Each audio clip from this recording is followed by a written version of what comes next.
Jiran sakit hati pempengaruh buat live setiap hari. Abang, kita boleh menang ini tuan. Terima kasih abang. Lagi 20 second abang kita go abang. Lagi 20 second setakat start tidur kita jalan je abang.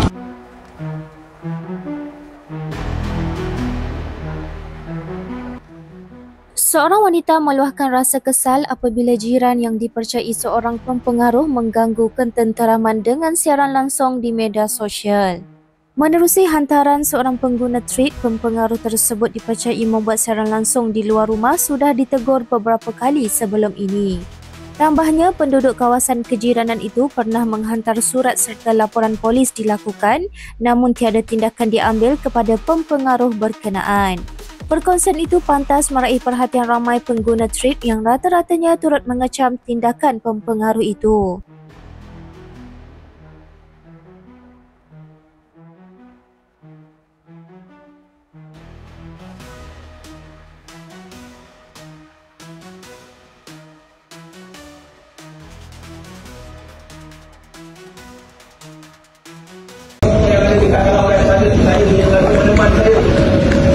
Abang, 30 second abang. Ini kali abang, saya percaya pada rezeki abang. Saya percaya pada rezeki abang. Saya percaya pada rezeki abang, kita boleh menang ini tuan. Terima kasih abang. Lagi 20 second abang kita go abang. Lagi 20 second setakat start tidur kita jalan je abang.